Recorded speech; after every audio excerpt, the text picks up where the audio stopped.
जम्मू कश्मीर में लगातार सियासी गहमा गहमी है। पहले फेज का चुनाव 18 तारीख को मुकम्मल हुआ है। मेरे साथ आप देख सकते हैं काफ़ी राजनीतिक दलों के यहाँ पर नेता मौजूद हैं। इनसे चर्चा करेंगे और जानने चाहेंगे। सर संजय जी, पहले आपसे ही शुरू करता हूँ।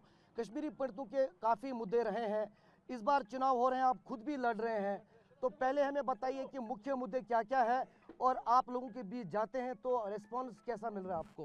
नहीं, देखिए, मैं कश्मीर में राजनीति कश्मीरी कौम को लेके कर रहा हूँ। मेरे लिए मुद्दे जब रहते हैं जो जहाँ पर मैं कर रहा हूँ, no doubt I am a proud Kashmiri Pandit. मेरे को अपनी कम्युनिटी के रिलेटेड भी बात करनी है, रिटर्न रिहेबिलिटेशन की बात है। बट उसके साथ में जब मैं कंस्टिट्यूंसी में जाता हूँ, मैं कंस्टिट्यूंसी में इश्यूज़ देखता हूँ। जैसे ड्रग माफिया का मिनेस है, वो बहुत बड़ा मिनेस है आज के टाइम में, जो मेरे को अपने एरिया में साफ़ करना है। अगर मेरा वहाँ से if I am elected from that area, तो सबसे मेन यही होगा कि मेन ड्रग माफिया को ख़त्म करना। अनएम्प्लॉयमेंट पीक पर है। मैंने ऑलरेडी रेलवे लाया कश्मीर में 1996 में। रेलवे में तब से लेकर आज तक 1,08,416 बच्चों को रोज़गार मिला है। मैं आपके माध्यम से उमर साहब से कहना चाहता हूँ, आप 1 लाख की बात करते हैं, संजय सर आपने 1,08,416 को दिया है रोज़गार। आप खाली 8,416 को डायरेक्ट परमानेंट दे दीजिए, हम भी आपके साथ पीछे खड़े हो जाएंगे।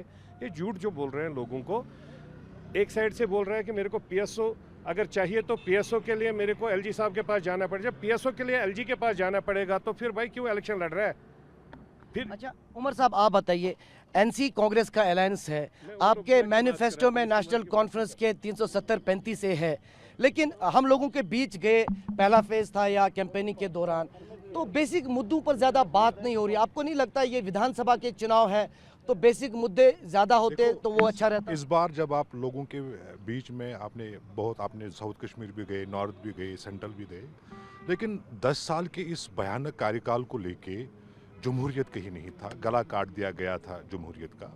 लोग आज जो बेसिक एम्यूनिटीज़ है उसके लिए वोट नहीं कर रहे हैं, हम वोट कर रहे हैं जुल्म के खिलाफ।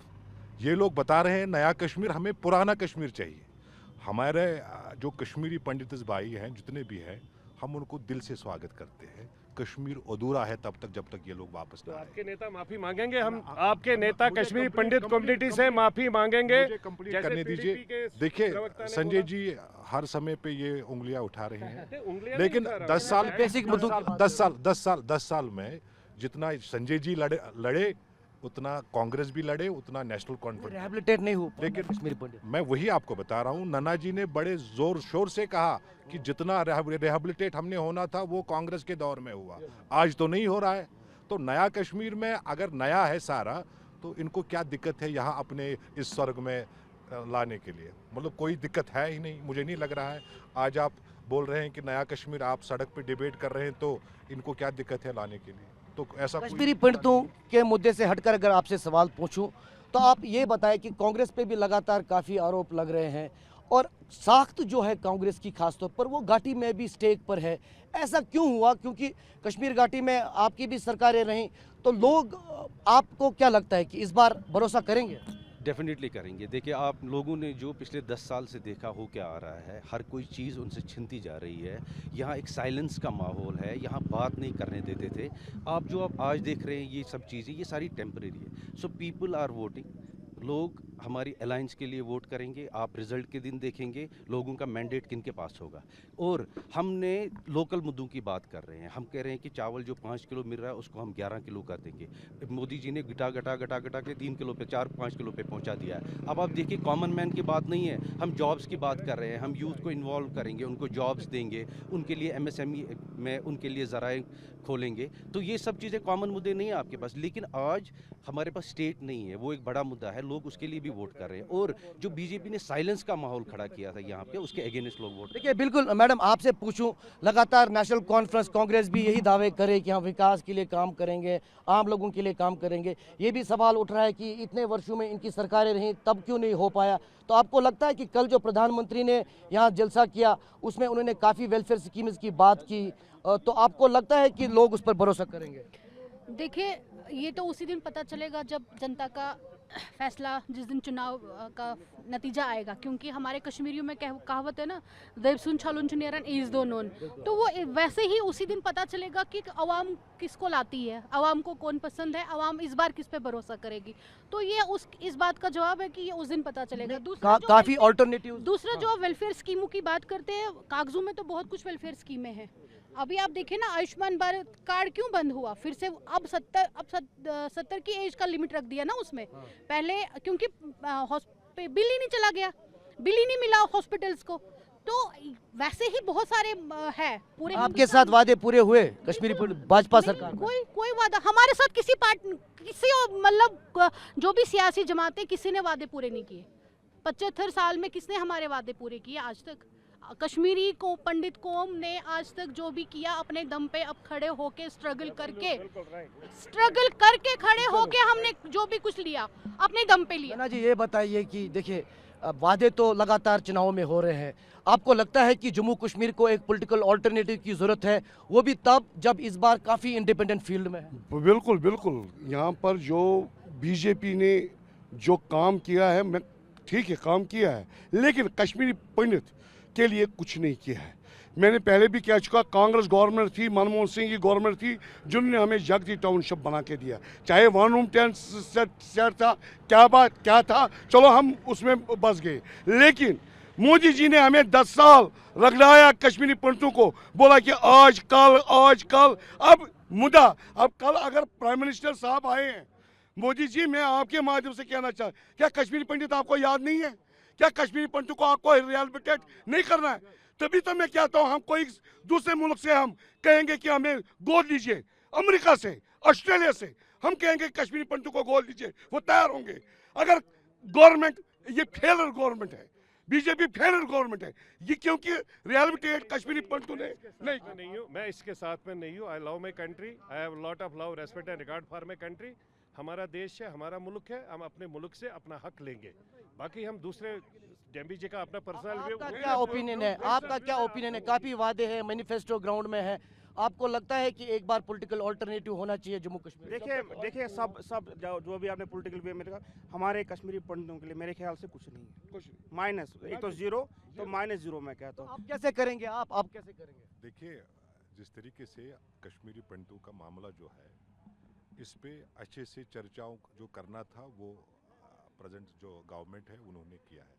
लेकिन मैं फिर से आपको बोल रहा हूँ, राहुल गांधी आएंगे या आप सरकार यहाँ बनाएंगे तो होगा? अलायंस का जो मामला है, हम हमेशा अपने कश्मीरी भाइयों के साथ रहे भी हैं, और बातों से तो नहीं बातों से नहीं, हम अमली जामा पहनाएंगे इसमें। हम भी काफी कश्मीरी पंडित कॉलोनीज में घूमे, वहाँ पानी नहीं है, वहाँ बिल्डिंगें खस्ता है, इतने आपकी भी सरकार है। देखिए नहीं आप ही ने बनाया। मैं आपको बता दूं, रिहैबिलिटेशन में जब कांग्रेस ने इनको वेलकम किया है, हमने ही वो कॉलोनियां बनाई। लेकिन जहां तक भारतीय जनता पार्टी का सवाल है, इम्प्रूवमेंट अगर सरकार को करने थे उसमें वो फेलियर हो गई। तो ये बता रहे हैं संजय जी की सरकार जो उसके बाद बनी वो उसको फॉलो अप नहीं दे पाए, इंप्रूवमेंट नहीं कर पाए, तो दैट इज द फेलियर। नहीं देखिए, कंस्ट्रक्शन जो उस वक्त में इनके टाइम भी हो गया, मैं एपेक्स कमेटी का मेंबर था, इन्हीं के साथ में हमारा अलायंस भी था इनके साथ में। ऐसा नहीं है सब कसूरवार है, सब ने अपना वहाँ धंधा खोल रखा था, सब ने पैसा कमाया। आप भी चुनाव लड़ रहे हैं तो ऑफ कोर्स मैं चुनाव लड़ रहा हूँ ना, तो आप पे क्यों भरोसा करें हम? मत करिए ना भरोसा। मैं कब कह रहा हूँ, मैंने 1,08,416 बच्चों को रोजगार दिया है, जो उमर साहब कह रहे हैं ना 1 लाख लोगों के। आप मानते हैं फिर पॉलिटिकल ऑल्टरनेटिव जिसकी मैं लगातार बात कर रहा हूँ, जम्मू कश्मीर को जरूरत अल्टरनेटिव कहाँ से निकलेगा? आपको कहाँ से निकलेगा बताइए ना?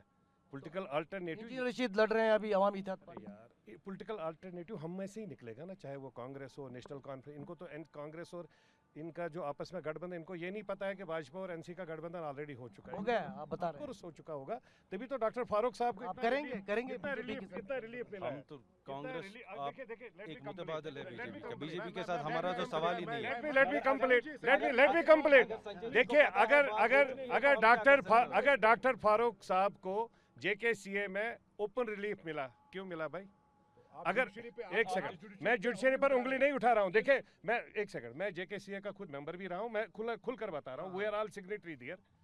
108 करोड़ में से 40 करोड़ एहसान मिर्जा ने ट्रांसफर कर दिए अपने अकाउंट में, उसके अकाउंट से डायरेक्ट हो गए डॉक्टर साहब के अकाउंट में। वो केस अगर क्लियर हुआ या तो 40 करोड़ इससे वापस किए, नहीं तो कुछ ना कुछ तो है ना। जाना चाहिए था ना फिर उसके अरे खिलाफ। मैं क्यों जाऊंगा? आप जाइए, मेरे को जाने की as a- जरूरत ही as- as a नहीं है। citizen- नहीं, उमर साहब एक सवाल संजय जी को मैं जवाब दूंगा। देखिए, जिस तरीके से संजय जी बता रहे हैं कि फारूक साहब और भारतीय जनता पार्टी का कुछ एक्सरसाइज गठबंधन हो गया। हाँ, वही तो मैं आपको बोल रहा हूँ।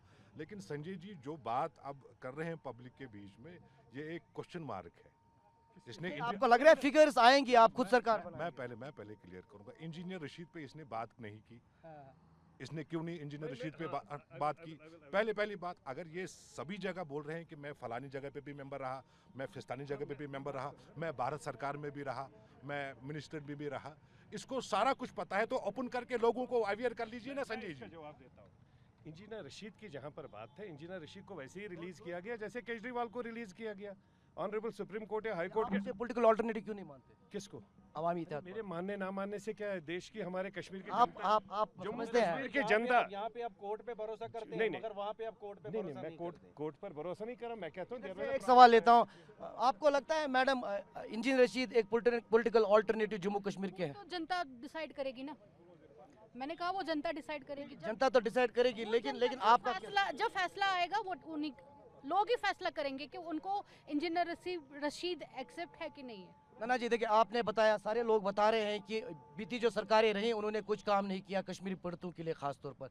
इस बार भी वही लोग मैदान में हैं, तो आपको लगता है कि जो इंडिपेंडेंट्स लड़ रहे हैं बड़ी तादाद में, उन पर हम भरोसा कर सकते हैं? क्यों नहीं भरोसा कर सकते? जब पुरानी सरकार ने कुछ नहीं किया तो आपको भरोसा करना पड़ेगा कि जो उठे हैं नए, मैं उठाऊं, मुझ पर भरोसा कीजिए आप, मैं काम करने के लिए तैयार हूं। आपने सुना था सारे नेताओं को, आपका क्या पक्ष है, क्या समझ पा रहे मैं हैं? इतना ही कह रहा हूँ, जी और जीने दो। ऐसी चीज़ें जो है मैं इतना ही कहूँगा, क्योंकि मैं 90 से मर चुका हूँ और मर रहा हूँ अभी कश्मीरी पंडित उन कैंपों में। लेकिन अब तो जीने दो यार, कोई तो साफ तौर पर देखिए, कश्मीरी पंडितों की जो सूरत हाल है वो लगातार बीते काफ़ी वर्षों से इसी तरह रही है। वो जूझ रहे हैं मुश्किलातों से। नेता आ रहे हैं, चुनाव आ रहे हैं, वादे हो रहे हैं, लेकिन उनकी मुश्किलातें जूं की तूं हैं। ये साफ तौर पर फिलहाल चुनावी गहमा गहमी के बीच हम चर्चा कर रहे थे, और हमारे साथ मौजूद थे कश्मीरी पंडित और कुछ यहाँ युवा भी मौजूद थे। तो टटोलने की कोशिश कर रहे हैं हम आज इस चुनावी माहौल में कि किसकी बन सकती है सत्ता, और ख़ासतौर पर लोगों के मुद्दे क्या है।